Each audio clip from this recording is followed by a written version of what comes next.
মামা তোমার নামটা কি? বিপ্লব। মিথ্যা কথা কবা না। না। তুমি হিন্দু না মুসলমান? মুসলমান। তোমার কটা কথা বলে দিয়ে যাবো, কথা কটা যদি সত্য হয় সত্য বলবা তো? জি। একবার কও বিসমিল্লাহ। বিসমিল্লাহ। আরেকবার কও সুবহানাল্লাহ। সুবহানাল্লাহ। রাগ করলা? না। এই নামগুলো নিলে ভালো না ক্ষতি? ভালো। তোমার চারটে কথা বলে দিয়ে যাবো, কথা চারটে যদি সত্য হয় সত্যই বলবা, মিথ্যার আশ্রয় নিবা, আল্লাহর কাছে ঠেকা থাকবা। কি কইছি কথাটা বুঝতে পারছো? জি। মুখ পাকাও। তুমি এমন একটা ব্যক্তি যে কয় আইলো তার পিছেই যাও, গেলে পরে তোমার ক্ষতি হয়, লাভ হয় না। কথাটা ঠিক না বেঠিক? ঠিক। রাগ করলা? না না। যখন তোমার কাছে টাকা পয়সা থাকে তখন তোমার আপন বন্ধু বান্ধব, কাছের মা বাবা মা থাকে। যখন তোমার কাছে টাকা পয়সা থাকে না, তোমার আত্মীয় স্বজন কোনো বন্ধু বান্ধব তোমার কাছে থাকে না। কথাটা ঠিক না বেঠিক? ঠিক। রাগ করলা? না না। এই কথাগুলো আগে পিছে কোনদিন বলছিলা? না। তুমি মানুষের পিছনে যায় হাজার হাজার টাকা পয়সা নষ্ট করো, তোমার পিছনে এসে কেউ 10টা টাকা ক্ষতি করে না।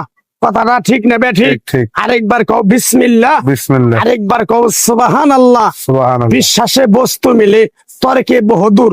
তোমার যে কথাগুলো বলছি সত্য বলছি না মিথ্যা বলছি? সত্য। তুমি এমন একটা ব্যক্তি, মানুষের দুঃখ কষ্ট দেখতে পারো না, তার পাশে যাই দাঁড়াও, তারা এসে তোমার পিছন থেকে ক্ষতি করার জন্য ঘুরে। কথাটা ঠিক না বেঠিক? ঠিক। রাগ করলা? না। কিছুদিন আগে একটা বিপদে পড়ছিলা, অনেক বন্ধু বান্ধবের কাছে 10, 20, 50 হাজার টাকা হাওলা চাইছো, তারা তো ফোন ধরেই নেই, তোমার সাথে এখন যোগাযোগ বন্ধ করে দিছে। কথাটা ঠিক না বেঠিক? ঠিক ঠিক। রাগ করলা? না না। আর একটা কথা বলে তো যাবো, সত্যটা সত্য বলবা, মিথ্যার কোনো আশ্রয় নিবে না। মিথ্যার আশ্রয় নিবা, আল্লাহর কাছে ঠেকে থাকবা। কথাটা কি কইছি বুঝতে পারছো? জি। রাগ করলা? আমার ওস্তাদে বলছে পাগলা রে, চাইয়া খাবি পেটে আটবো না, চুরি করে খাবি পিঠে আটবো না। তাই আমি পাগলা, গাছ গাছরা তাবিজ কবজ দিয়ে কারো কাছে টাকা পয়সা নিয়ে খাই না। তোরে যে কথাগুলা বলছি সত্য বলছি না মিথ্যা বলছি? সত্য। আরেকবার ক বিসমিল্লাহ। বিসমিল্লাহ। বিসমিল্লাহ বরকত নাই? আছে। তুই মানুষের 10 টাকা দেস, যখন তুই টাকাটা চাইতে যাস তখন তোর সাথে মারামারি মন গালাগালি হয়। কথাটা ঠিক না বেঠিক? ঠিক। রাগ করলি? না। আরেকবার ক বিসমিল্লাহ। বিসমিল্লাহ। আমার ওস্তাদের নিষেধ।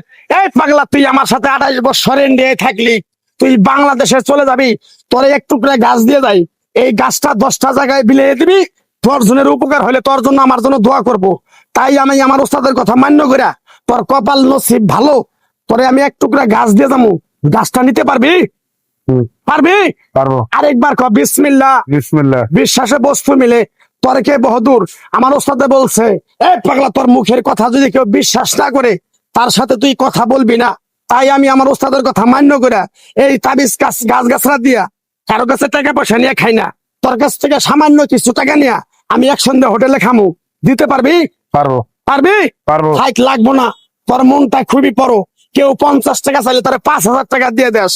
কথাটা কি কইছি বুঝতে পারছো? জি। আরেকবার কবি বিসমিল্লাহ। বিসমিল্লাহ। বিসমিল্লাহ বলার সাথে সাথে তুই আমারে 500 টাকা দিবি, তোর এক টুকরা গাছ দিয়ে যাবো।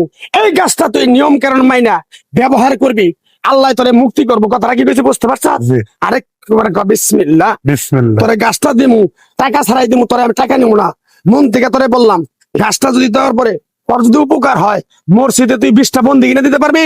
হ্যাঁ পারবি? পারবো। আরেকবার কবি বিসমিল্লাহ। বিসমিল্লাহ। পিছন দিকে তাকাবি না, ডাইরেক্ট